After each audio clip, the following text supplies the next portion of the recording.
what is a success this season for Tom Brady? Let's start there. You got to make the playoffs with a team that went 7-9 with a quarterback that gave the other team 112 points 2 years ago in Jameis Winston through 30 interceptions. You bring in even a competent quarterback, you got to win 9 games. The over-under was 9.5. I took the over. I figured he'd win 10. He won 11. And the team is peaking right now. I would say you got to win a playoffs game. If you win a playoff game, you could say, okay, you can't really be criticized. What would be a success? You get to the AFC Championship game. I know they want to win a Super Bowl, but realistically, you just got to the team. COVID, you can't practice all this. You get to the AFC Championship game. NFC, Tom Brady, NFC Championship game. That's a hell of a season. I'd say, why is it a legacy thing? Why? Against the Washington football team? Because the greatest debate in sports in the 21st century, remember, the Patriots start basically the first 20 years of the 21st century. The greatest debate in sports, is it more Belichick or Brady? I mean, it's right there with, like, who do you like, LeBron or Michael Jordan? Because the new generation's deluded into thinking LeBron's better than Jordan. But, like, I would say it's number one. Was it more Belichick or was it more Brady? And a lot of that is what this is about, guys, from both guys. No one can tell me otherwise. Of course they have egos, huge egos. That's why they're the greatest who ever did it, each of them. And Belichick, a coach, can keep coaching. Brady's window is limited here. So is he going to do a Joe Montana? When we talk about Joe Montana, really his system quarterback, Bill Walsh, right? What happened when Montana left the Niners because they had Steve Young? He went to the AFC Championship game with the Chiefs.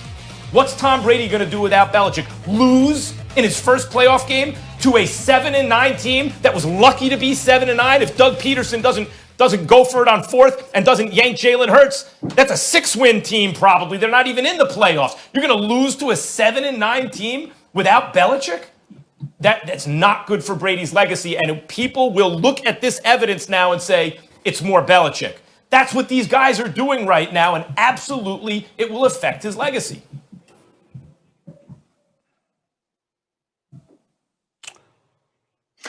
I disagree.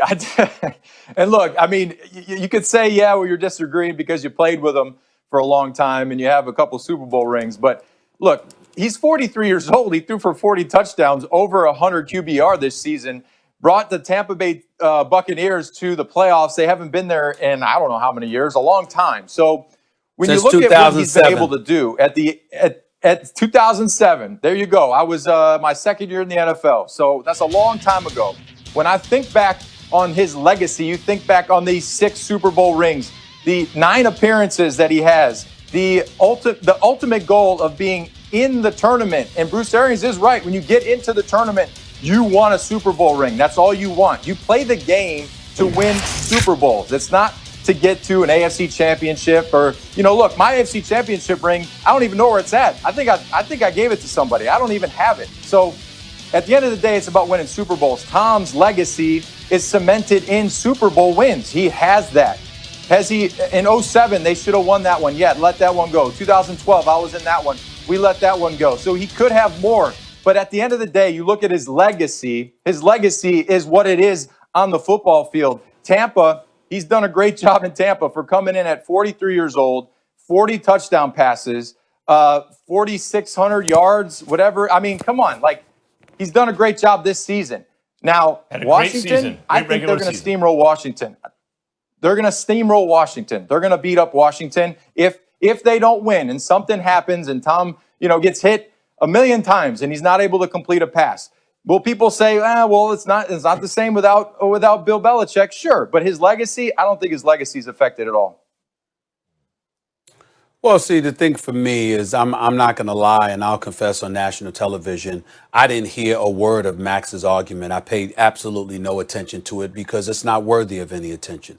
And the reason why it's not worthy of any attention is because Max saw how rapidly, Rob, he just skated over Tom Brady. My prediction about him, I was off by 2 or 3 years. Notice how he just slid by that. Didn't even have the decency to pause and say oops or whoops. Or, you know what I'm saying? They didn't even have the decency to do that. He just went, I mean, he was faster. I mean, you remember Road Runner on the cartoons from many, many years ago? Max was faster than that, skipping over that Tom Brady element. He didn't even take the time to just slow down, Molly, and pause and go like this. I told the world this man was on a cliff and then it was a ravine. But at age 43, 40 touchdowns, just 12 interceptions, didn't even have the decency to stop and say, whoops, oops. Didn't even do that like he did with Kawhi Leonard. He just went.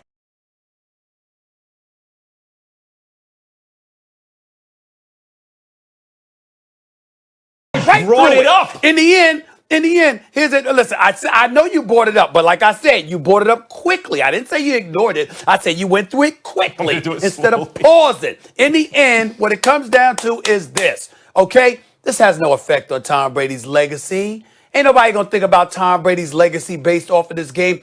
Tom Brady's legacy is already cemented. It is untouchable. 6 Super Bowl titles, 9 Super Bowl appearances in his first 18, 19 years in his career. It's a wrap, okay? Remember how awful Peyton Manning looked his last year when they won the Super Bowl in Denver, and it was because of Von Miller and that defense, not him? We don't remember that. We remember he got 2 rings, though. Eli Manning, he's got the 2 Super Bowl rings, okay? That beautiful pass to Mario Manningham, the other one to David Tyree. We know that he's a 2-time Super Bowl champion. You know what we're going to be saying about Tom Brady when it's all over? 6-time Super Bowl champion, unless there's a 7th coming. That's what we're going to talk about. He'll take hits immediately over the next week or so if they lose this game. But legacy is the operative word here. And there is nothing that can happen to Tom Brady that is going to touch his legacy. It is in concrete cement. It's done. I understand why you both would feel that way. There's nothing taking away the 6 Super Bowl championships. By the way, in 9 appearances. And each loss was razor thin. There's nothing going to take that away. But when you're evaluating the greatest of all time, you're comparing him not only to his contemporaries, but to the greatest who came before him and the greatest who will come. The standards are higher. And you start to parse stuff and look for things. So, are you for sure? example, had Montana fallen flat on his face in Kansas City, people would still be talking about, because they used to do it a lot then. Look, if Dan Marino was with the 49ers, he'd have had all those Super Bowl rings. Montana was lucky to be with Bill Walsh in that situation. But then when he was in another situation, he showed, no, this is Joe Montana. He's got it. He can lead a team not back all the way to the promised land at his age, but to the AFC Championship game. The debate is Belichick or Brady. By the way, Brady looks pretty good right now. Belichick didn't get to the playoffs. He won 7 games with nothing on the team. But he didn't get to the playoffs. And what are we saying about Belichick? And now we're looking to... And what are we saying about Belichick? And now presumably Belichick has a larger win